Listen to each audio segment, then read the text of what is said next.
बच्चों, mental math कक्षा 9 के अगले प्रश्न पर हम आ गए हैं। मैं हूं हरी सर और आप देख रहे हैं मेरा YouTube channel maths with Hari sir, जो स्पेशल हिंदी मीडियम के बच्चों के लिए मैंने बनाया है। तो यहां पर प्रश्न नंबर 15 क्या कहता है, आइए उसको पढ़ लेते हैं।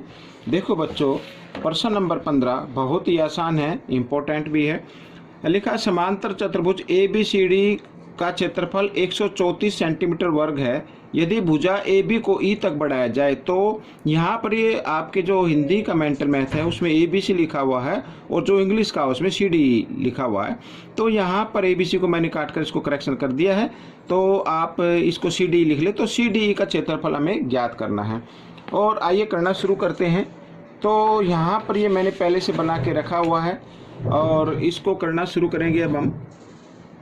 तो सबसे पहले बच्चों, आपको जो समांतर चतुर्भुज है उसकी प्रॉपर्टी याद होनी चाहिए, तभी आप इसको कर पाएंगे।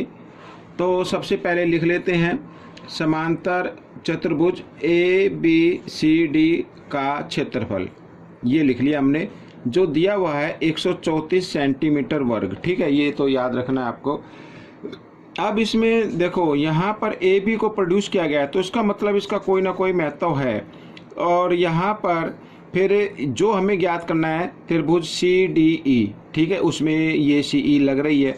तो सबसे पहले मैं आपको जो बात बताना चाहता हूँ वो ये बात बताना चाहता हूँ कि अगर त्रिभुज और समांतर चतुर्भुज एक ही आधार पर बने हो, जैसे यहाँ पर ये आधार है CD, ठीक है, एक ही आधार पर बने हो और समांतर रेखाओं के बीच बने हो, तो त्रिभुज का क्षेत्रफल चतुर्भुज के क्षेत्रफल का आधा होता है। आइए मैं इसको लिख लेता हूँ एक बार। तो त्रिभुज, यहाँ पर त्रिभुज CDE, ठीक है, CDE व समांतर चतुर्भुज,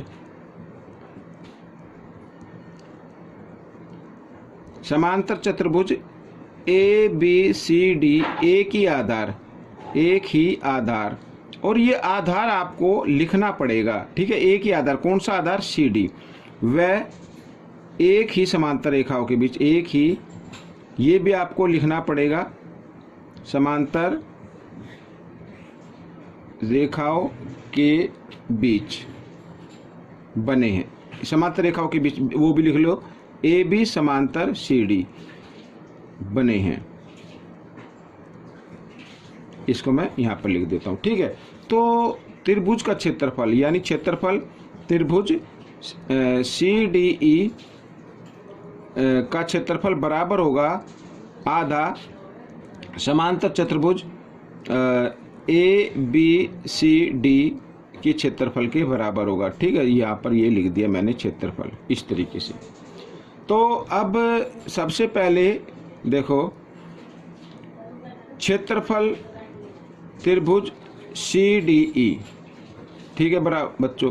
अब यहाँ पर ये ABCD के आधे के बराबर होगा और ABCD का क्षेत्रफल है जो दिया हुआ है 134, तो इसका हम आधा कर लेते हैं। तो 2 6 12 2 7 14, तो यहाँ पर आ गया 67। ठीक है बच्चों, और इसका सेंटीमीटर वर्ग लिख देते हैं। तो बच्चों एक तरीके से ये आपका आंसर आ गया है। अब कुछ बच्चे कहेंगे कि सर यहाँ पर ये जो CE है इसका क्या रोल था, ठीक है, ये कैसे होगा? अब मैं आपको बताता हूँ। देखो, क्षेत्रफल समांतर चतुर्भुज ABCD, तो इसका फॉर्मूला क्या होता है बच्चों? आधार गुणा ऊंचाई, यही होता है ना, आधार गुणा ऊंचाई।